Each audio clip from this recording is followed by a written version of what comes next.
Hi everyone, welcome back to another QBO tip.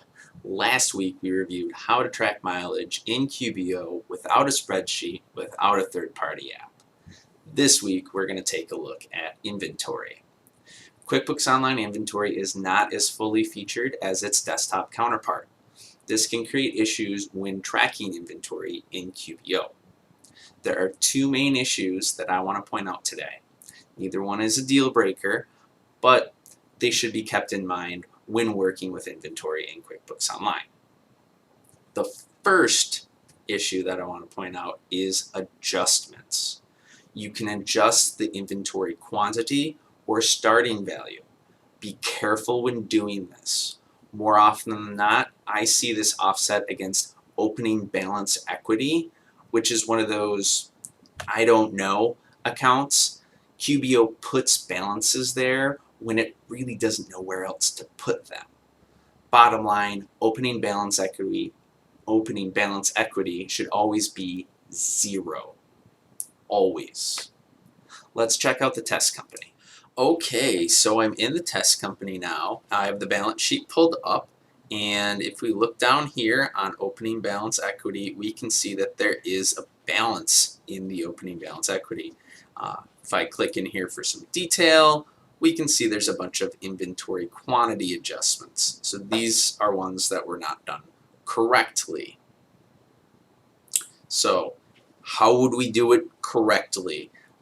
There's a couple ways to do it. If I pop over here to my products and services, the first way you can adjust is by using this little drop down underneath the action column. I can adjust my quantity or my starting value from here. The other way is through the plus new button up here for inventory quantity adjustment at the far column here. Now, instead of opening balance equity, we just want to make sure that our inventory adjustment account is the proper account. Many people use an inventory shrinkage or maybe an inventory adjustment account, just not opening balance equity. That's how you would avoid that and keep your opening balance equity at 0. So the second issue that I want to talk about is when you're purchasing inventory item. You don't want fractions of cents. So this is completely a rounding issue. When you purchase something, you just want 2 decimal places in the rate. Anything beyond that, and you can end up with something like we have on sprinkler heads here. This is my inventory valuation summary. This is pretty much the place you're going to find out about it, unless you're going to deactivate inventory item, and it won't let you because there's a negative value still left in here. It's just kind of stuck. So if I click in for the detail here, you can see my rates here are all at these fractions of a cent. If I go into my purchase transaction, I can see my rate is at a fraction of a cent here. We want that 2 decimal places max. Now, we don't want to change the amount that we paid the vendor here, but we do need to change this rate. So that could cause a little bit of a problem. You see I'm off. But then you can just use your inventory adjustments account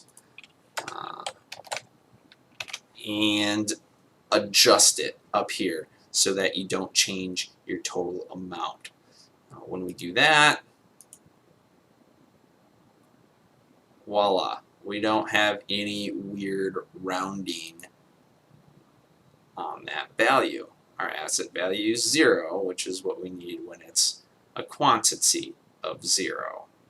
So is the rounding a big deal? Nah, it's a couple cents here, a couple cents there, but it's much more painstaking to go all the way back when you have to delete or inactivate an item and change a bunch of these things to get it to let you to inactivate it. So something to keep in mind when you're making purchases. I hope that helps you guys out. Thanks so much for watching.